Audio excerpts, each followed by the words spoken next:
Et si nous parlions matériel photo, et notamment transport, sac photo, comme je l'ai dit dans la dernière vidéo, le retour terrain de ce sac photo est attendu. Je sais qu'il y a beaucoup de monde qui m'ont posé la question de savoir où en était le tournage et où en était le retour terrain de ce sac photo. Donc le voici.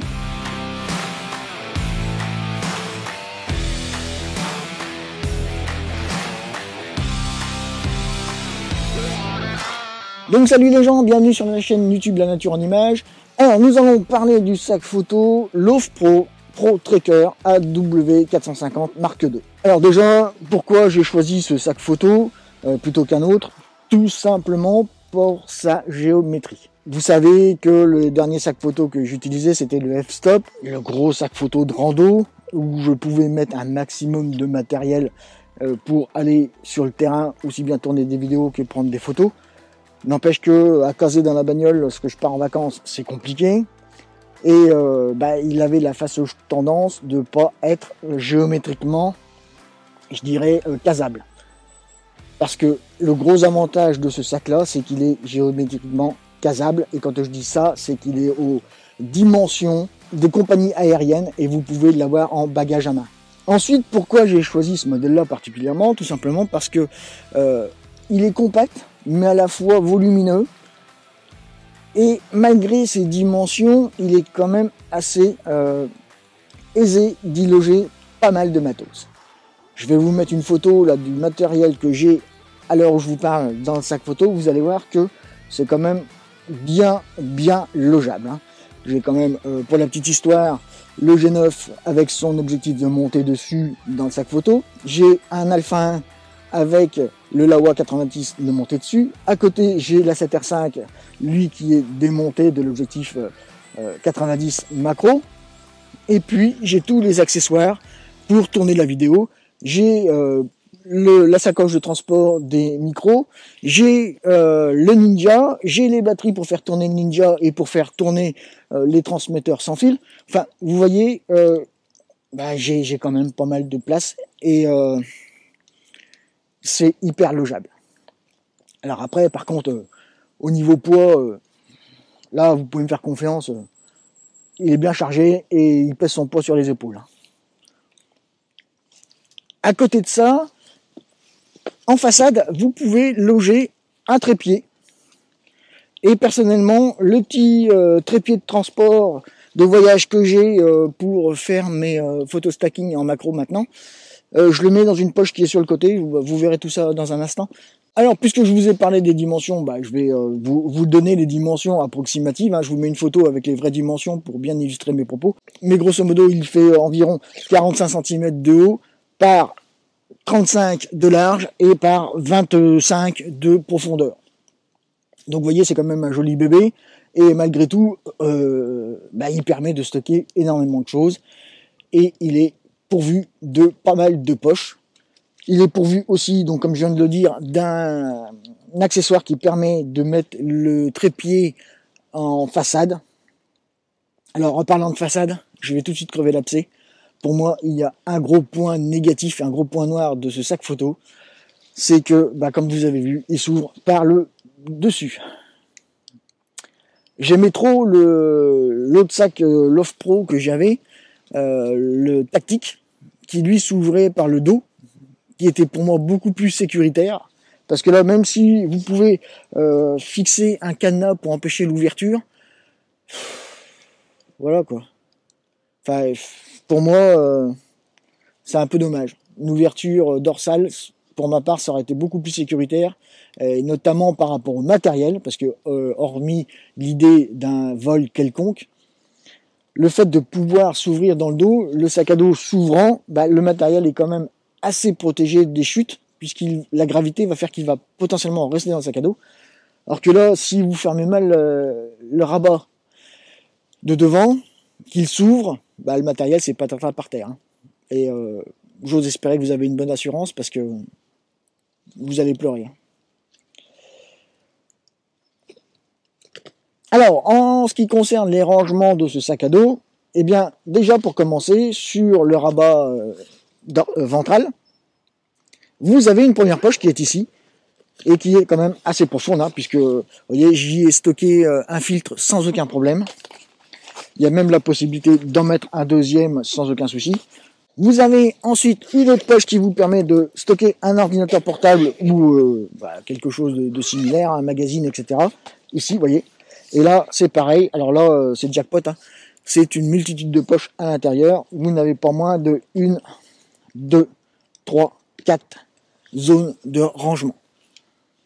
Alors la première, c'est une poche qui va vous permettre potentiellement de pouvoir mettre une tablette parce qu'elle est quand même protégée par un système matelassé, aussi bien côté rabat que côté rangement. Donc là, si vous mettez quelque chose d'un petit peu sensible comme une tablette, comme des téléphones, ils seront un petit peu protégés des impacts qu'ils vont pouvoir recevoir. Par contre, attention, si vous mettez sur la petite poche en façade du matériel, que ce soit téléphone ou autre, là, elle n'est absolument pas protégée. Elle est simplement conçue, donc pas de protection contre les coups. Ensuite, vous avez donc ici une poche zippée, transparente, qui va vous permettre de voir le contenu. Alors ici, c'est pas très très grand, puisque si je prends par exemple le filtre, la pochette de filtre, vous voyez, elle tient tout juste, et je ne peux pas fermer le zip. Ensuite, ici, vous avez une autre poche qui est mentionnée avec un petit symbole de tablette. Donc bon, là, vous pouvez mettre la tablette ou autre, hein. Au-dessus, vous avez l'équivalent pour mettre un ordinateur portable. Le gros avantage, c'est que chaque pochette est matelassée, donc protégée des coups.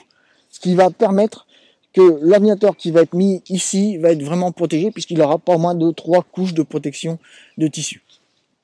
Enfin, de mousse plus exactement, puisque le tissu est matelassé, qui va permettre une absorption des chocs. Alors là, pareil, hein, le zip est troué de manière à pouvoir mettre un petit cadenas, un système de sécurisation de l'ouverture, tout comme à la grosse poche ventrale. Et ici, dans la poche ventrale, vous avez 2 petits emplacements pour mettre des cartes mémoire. Là, pareil, transparent, donc vous pouvez voir par transparence le contenu de ces petites zones. Vous avez une petite poche zippée qui est vraiment de toute la largeur du rabat, mais par contre elle n'est pas très très profonde parce que, alors je sais pas si vous voyez bien, mais ici j'y mets la moitié de ma main. Ensuite en dessous vous avez une seconde poche, et là j'y mets quasiment toute la main, qui elle aussi fait la largeur du rabat. Pendant que je parle des zips, évidemment les zips à l'intérieur, eux sont protégés pour ne pas faire de marque sur le matériel transporté. Donc il y a un petit rabat en tissu qui vient protéger le zip d'éventuels frottements contre le matériel et marquer le matériel. La poche sur le rabat ventral n'est absolument pas protégée ni par un plastique ni par un rabat de tissu. Donc la poche n'est absolument pas étanche. Attention à cela. Ici, la poche, par contre, elle n'est pas protégée contre les coups, mais par contre, elle est pseudo-étanche, puisqu'il y a un rabat qui permet une pseudo-étanchéité. Alors, bon, la petite brine qui était tombée tout à l'heure, ça protège largement l'intérieur de la poche. Par contre, une bonne pluie pendant 2, 3, 4 heures d'affilée dessus, je suis pas sûr que le contenu soit vraiment protégé contre l'eau au final. Puisque nous parlons de protection contre les intempéries, le sac est relativement bien protégé contre les intempéries. Alors, encore une fois, les petites intempéries, on n'est pas au niveau du protactique, on est un petit peu en deçà du protactique. Une bruine, comme tout à l'heure, j'ai essuyé, et vraiment, le sac est vraiment protégé, le contenu est vraiment protégé, il n'y a pas de problème. Par contre, encore une fois, une pluie un peu plus importante, un peu plus abondante, un peu plus longue dans la durée, je suis pas sûr que l'humidité ne finisse pas par rentrer à l'intérieur du sac. Et pour preuve, j'ai dans mon sac un système d'absorption d'humidité qui me permet un petit peu de limiter les dégâts quant à une éventuelle intrusion d'humidité dans mon sac. À l'intérieur du sac à proprement parler, vous voyez, il y a des systèmes. Alors moi, ce que j'affectionne chez Lovepro, c'est que ces systèmes d'aménagement de l'intérieur des sacs sont vraiment bien conçus. Ils sont vraiment conçus de manière à protéger les accessoires et les boîtiers, les objectifs entre eux. Donc là, grosso modo, les grosses séparations font quasiment 2 cm d'épaisseur. Et je dirais les séparations intermédiaires, elles font un bon centimètre d'épaisseur. Donc le matériel entre dans le sac ne va pas être en contact à proprement parler, et cela va vraiment être bien protégé. Et comme vous pouvez constater, mon sac est quand même suffisamment bien fourni, suffisamment bien chargé pour que je puisse vous assurer que le matériel ne subit aucun impact à ce niveau-là et aucune marque de frottement à l'intérieur du sac. Évidemment, le sac est entièrement paramétrable, vous pouvez le paramétrer comme bon vous semble, et le configurer avec les mousses qui sont fournies comme bon vous semble. Vous pouvez vraiment l'optimiser jusqu'au bout des ongles à votre image. Donc là, comme vous pouvez le constater, voyez, alors encore une fois, je vous mettrai une photo, mais vous pouvez voir que il est quand même bien fourni et j'y ai quand même bien entreposé pas mal de matos. Hein. Ensuite, à l'extérieur, parlons du transport du sac en lui-même. Alors, vous avez une poignée au-dessus avec des petits élastiques qui vous permet de soulever le matériel sans mettre d'à-coups au sac. Donc vraiment d'avoir un développé tiré qui est vraiment proportionnel à la traction et qui évite de faire donner des à-coups à l'intérieur du sac quand vous le levez. Même principe sur le côté, vous avez une poignée qui est ici, qui vous permet, elle aussi, voyez, de transporter le sac et de l'avoir au niveau des hanches sans problème. Même principe d'utilisation, un petit élastique qui vient se déployer au moment de la traction du sac pour absorber l'effort et faire décoller le sac sans à-coups de son support. Et puis vous avez le système de harnais qui va vous permettre de transporter le sac évidemment sur les épaules. Alors là, le système de harnais, il est vraiment très très bien pensé, il est en S. C'est de plus en plus fréquent maintenant sur les sacs photo. Comme vous pouvez vraiment le constater, là on a vraiment bien la forme du S qui vient vraiment épouser la forme des épaules, la forme du thorax. Et au niveau transport, confort, je peux vous garantir qu'avec tout le matos que j'ai dedans, lorsque je pars en billboard, ouais, c'est appréciable qu'il soit vraiment confortable sur les épaules. Évidemment, on le sent avec le poids, mais l'épaisseur des harnais, des épaulières fait que c'est vraiment confortable. Là-dessus, autant le point noir, c'est l'ouverture pour ranger le matos ou sortir le matos, autant le gros point positif, c'est la méthode de transport et le confort de transport de ce sac à dos. Il vient vraiment bien épouser vos épaules et le dos. En parallèle de cela, vous avez une fermeture donc ventrale qui est ici, qui va venir verrouiller le sac au niveau du nombril pour vraiment avoir une facilité à épouser votre dos et votre morphologie et à vraiment faire en sorte que le sac reste bien en place, et il va bien rester en place. De plus, vous avez un système de glissière qui vous permet de régler le niveau de la sangle ventrale où vous le souhaitez pour votre confort. Donc là, confort supplémentaire. Vous avez des petites encoches, enfin des petits bouts de tissu qui vont vous permettre, grâce à des systèmes de fixation, de venir fixer tout ce que vous voulez, hein, mousqueton, bâton de marche, etc., etc. C'est vraiment fait pour.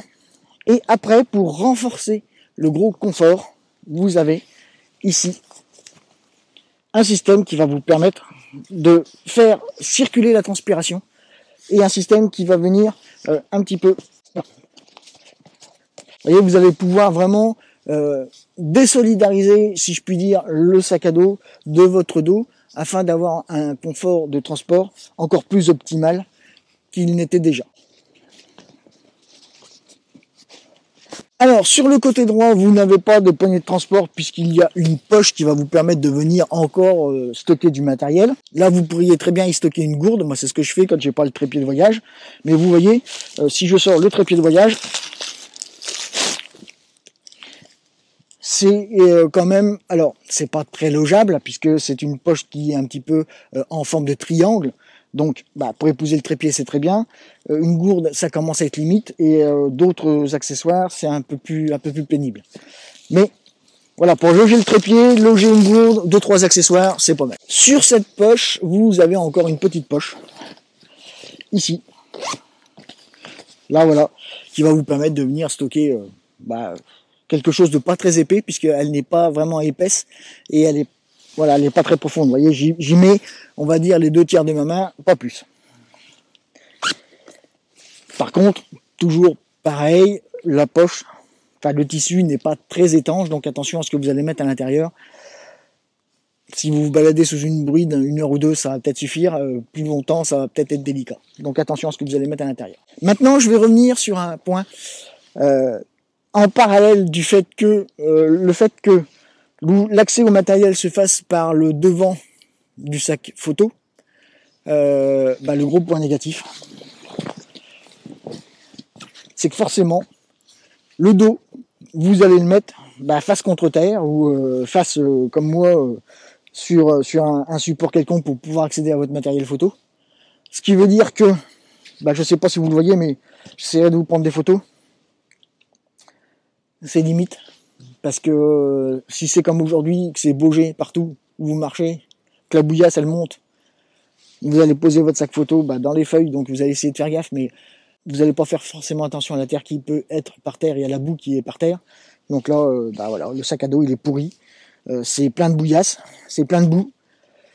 La ceinture ventrale, elle, qui est ici, parce que ça je vous en ai pas parlé, mais autant vous avez une petite ceinture pectorale plus exactement, puisque tout à l'heure j'ai parlé de ventrale, maintenant c'est pectorale. Et ici vous avez la ventrale, elle c'est comme toutes les ceintures ventrales, vous avez un système d'accroche clip and go, voilà, tac, c'est fixé. Vous avez un système de sangle pour l'adapter à votre morphologie. Mais pour en revenir à ce que je vous disais tout à l'heure, c'est plein de boue. C'est plein de boue. C'est plein de boue. Et ici, en dessous, vous avez une dernière poche dans laquelle se trouve le système anti-pluie. Et moi, ce que j'affectionne, c'est que le système anti-pluie, il est attaché au sac. Donc, malencontreusement, vous ne pouvez pas le perdre. Et si toutefois, vous vouliez quand même dégager le sac de transport anti-pluie, parce que comme ça m'est arrivé une fois en me baladant, j'avais oublié le kawaii et tout ce qui s'ensuit. Donc heureusement je m'en servais de test, pas pour transporter du matériel, mais pour marcher avec, voir un petit peu son confort. J'ai croisé un joli grain, donc ce que j'ai fait, je l'ai détaché puisqu'il y a un velcro en dessous, voilà. Et mon vieux Champix, alors il en a fait une capuche comme il a pu, Enfin on s'aide du système D comme on peut. Donc ce système anti-pluie est très bien, parce que si vous le laissez attaché, vous ne l'oublierez jamais puisqu'il est dans le sac à dos et il y restera. Après, si vous le détachez pour le faire sécher suite à une utilisation quelconque, n'oubliez pas de le remettre. Enfin bon, là j'enfonce une porte ouverte, mais tac, un petit système de velcro qui permet de l'attacher. Et puis voilà, pour le mettre, c'est pas compliqué. Après, je dirais papa, maman. Et là, pour le coup, tout ce qui n'était pas forcément étanche le devient, puisque vraiment la capuche anti-pluie de ce sac photo est vraiment étanche. Alors, pour finir le tour de propriétaire de ce sac photo, nous n'avons pas parlé de la chose qui fâche, le budget. Alors, moi, je ne vais pas chercher midi à 14h, j'ai été directement sur le site de l'Offpro pour le commander. Voilà. Je préfère directement commander chez le fabricant, et puis comme ça, si j'ai besoin d'un SAV, comme il m'est arrivé avec le F-Stop, je contacte directement le fabricant, je traite directement avec le SAV du fabricant, je gagne un petit peu un temps précieux quand même, parce que des fois pour faire fonctionner le SAV c'est compliqué. Donc là, chez l'Offpro, autant chez F-Stop, j'ai pu tester le SAV qui était assez réactif, mais assez contraignant. Autant là, chez l'Offpro, ça fait déjà le deuxième sac photo que j'ai acheté chez eux. J'ai jamais eu de soucis pour l'instant. C'est du matos qui tient la route pour 250 €, parce que selon les sites où vous allez vous renseigner pour l'acheter, le prix va différer un petit peu de quelques dizaines d'euros. Mais sur le site de l'Offpro, moi je l'avais acheté 250 € à l'époque, et je regrette pas du tout mon achat. Surtout que maintenant, le gros sac de randonnée, je m'en sers quasiment plus. Je m'en sers toujours pour diverses activités, mais pour la photo de moins en moins. Je n'utilise plus que le Pro Tracker maintenant pour transporter mon matériel photo. Donc, vous avez compris que moi, ce que j'en dis, et du retour terrain que j'en ai, le Pro Tracker a des inconvénients non négligeables, mais il a aussi des avantages non négligeables. Le fait que le matériel soit super bien protégé à l'intérieur, le fait qu'il soit hyper logeable, hyper maniable, le fait que ce soit un rectangle pur dans sa morphologie, fait qu'il est logeable partout. Si vous prenez l'avion, ça fait que vous allez pouvoir l'emmener en bagage à main, à condition certainement de ranger un peu tout ce qui dépasse, les sangles et autres. Mais maintenant, moi, ça fait plus de 6 mois que j'ai ce sac photo, ça fait plus de 6 mois que je m'en sers. Il a quand même pas mal vadrouillé. Alors, hormis le gros inconvénient, comme vous pouvez le constater là, que ce soit le dos qui soit en contact avec la végétation, la nature ou autre, ramasser toute la bouillasse que vous pouvez trouver, toutes les feuilles, enfin bon, et vous retrouvez avec potentiellement des fringues qui sont pourries par la boue avant de monter en voiture. Ouais, ça c'est le gros point négatif de ce sac. Mais bon, je dirais qu'une fois qu'on a pris le pli, une fois qu'on sait un petit peu là où on met les pieds, bon, bah, on prend les devants et puis on prévoit quelque chose dans la voiture pour se mettre sur le dos ou pour changer de veste avant de monter dans la voiture. Je regrette absolument pas mon achat. C'est vraiment quelque chose... Enfin, de toute manière, l'Off Pro, c'est de la qualité, ça tient la route, c'est du costaud, c'est du solide. En plus, moi, ce que j'affectionne par rapport à la chaîne YouTube, c'est leur démarche écologique de concevoir leur sac maintenant de plus en plus avec des matériaux recyclés. Et ils communiquent maintenant de plus en plus sur le sujet. Donc, d'un point de vue écologique, moi, j'y trouve que du plus. Et ouais, je regrette absolument pas mon achat. L'Off Pro, Pro Trekker 450 AW Mark II. Voilà, j'espère que cette vidéo vous aura un petit peu été utile, qu'elle vous aura apporté quelques renseignements. J'espère que vous vous serez fait votre propre idée quant à ce sac et que j'aurai répondu aux attentes des quelques personnes qui m'ont demandé où en était le tournage de cette vidéo. N'oubliez pas les visioconférences mensuelles, je vous renvoie sur mon site internet pour vous renseigner des modalités. N'oubliez pas la formation que j'ai mise sur le site de WooSkill par rapport à la lumière et maîtriser la lumière en photographie. Sur ce, je vous dis à très bientôt, faites-vous plaisir, faites des photos.